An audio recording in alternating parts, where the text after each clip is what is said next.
Foreign policy refers to the interaction among sovereign nations.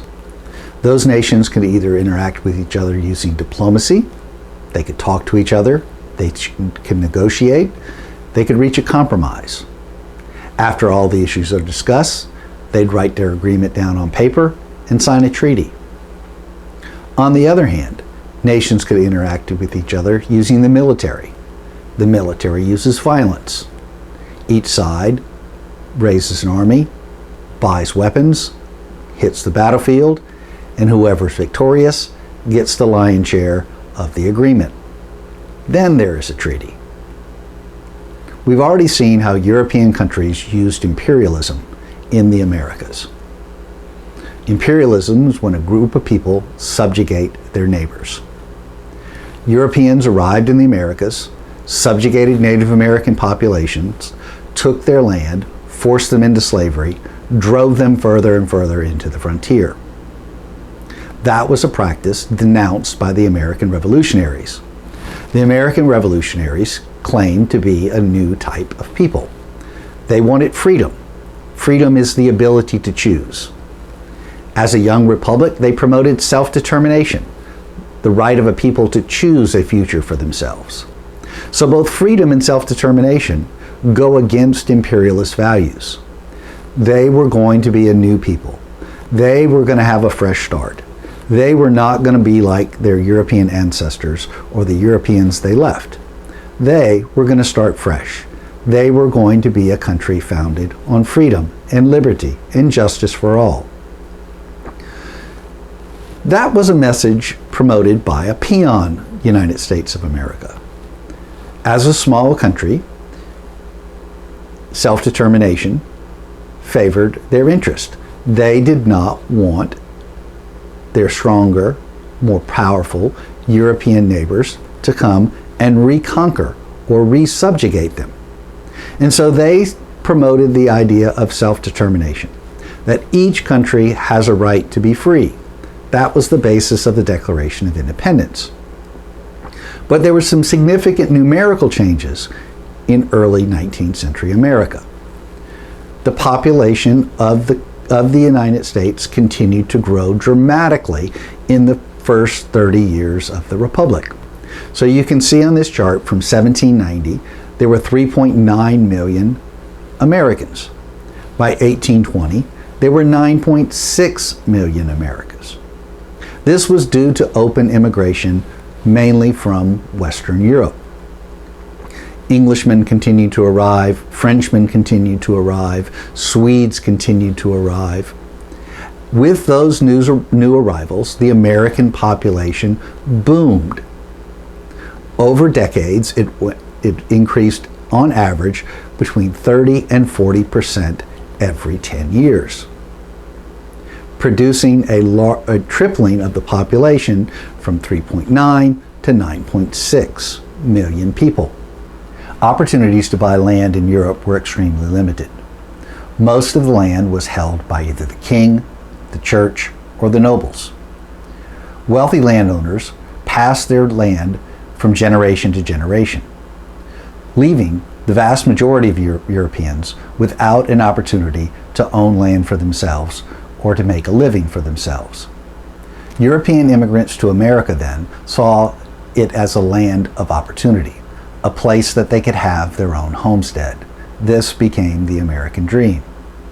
But like Europe, land on the East Coast was relatively frozen. Most of the good property was already taken up and established and handed down from generation to generation. Instead, those immigrants headed west. They crossed the Appalachian Mountains and moved towards the Mississippi River.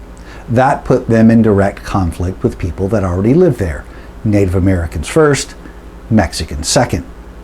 To justify American expansion then, the United States turned to an idea called manifest destiny. This was best expressed by John O'Sullivan in the New York Morning News in 1845. It is the United States, quote, manifest destiny to overspread and to possess the whole continent, which Providence has given us for the development of the great experiment of liberty. Manifest destiny. Manifest means to make known what is hidden. If you get a box from Amazon, on the outside is the manifest. If you look at that manifest, that list, it tells you what's inside the box. Destiny is preordained by God or some superior force. The other key word in this quote is providence. It tells us that it was God's plan. God had a plan for America. America's destiny, preordained, was to take the whole continent. This was shown by events. Events manifested God's plan for the United States.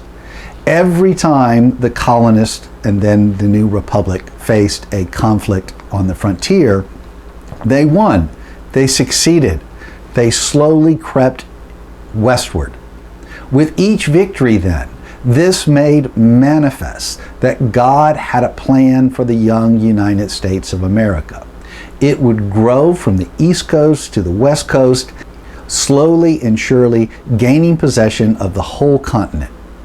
This development was a development for the great experiment of liberty, that the United States as a free country was blessed by God and would win battle after battle, just as Joshua had taken control of the land of Canaan. The United States was a chosen nation. God blessed America. Those blessings were made manifest in the overtaking of an entire continent. When John O'Sullivan then talks about a great experiment of liberty, whose liberty was this? Was it a liberty for everyone? Did Native Americans enjoy that same liberty?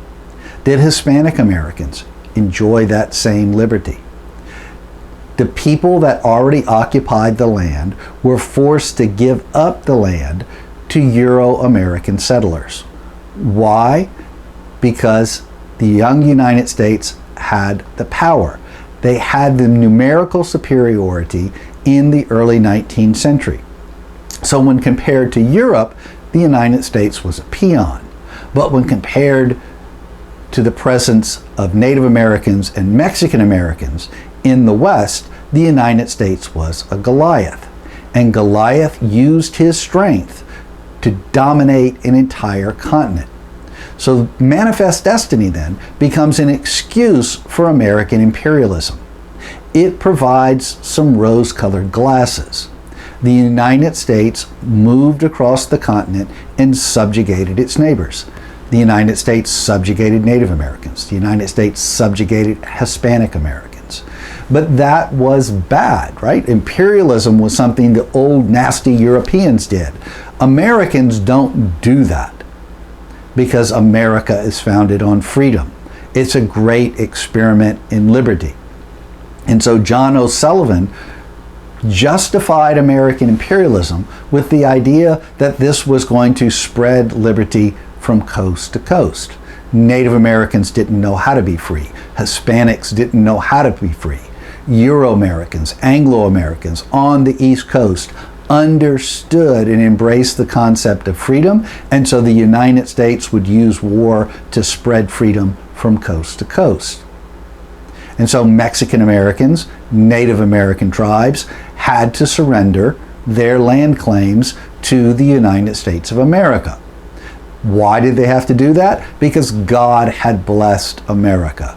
God wanted Anglo-Americans to have this continent, and the only way to take the continent was through force. This lecture will focus on 3 examples: Indian removal, Texas independence, and Mexican-American War. In each of these cases, the young United States of America expanded westward at the expense of its neighbors. These are 3 examples of manifest destiny. That the United States expanded to the west, used war and violence to take land from its neighbors, and justifying that taking with manifest destiny. It was okay because God blessed America and God said it was okay, so there was nothing wrong with killing Indians, killing Mexicans, and taking their land. Under normal circumstances, this would have been called imperialism. But these weren't normal circumstances. This was a great American experiment in liberty, and so that great experiment justified subjugating Native Americans and Mexican Americans because they simply didn't know what it meant to be free.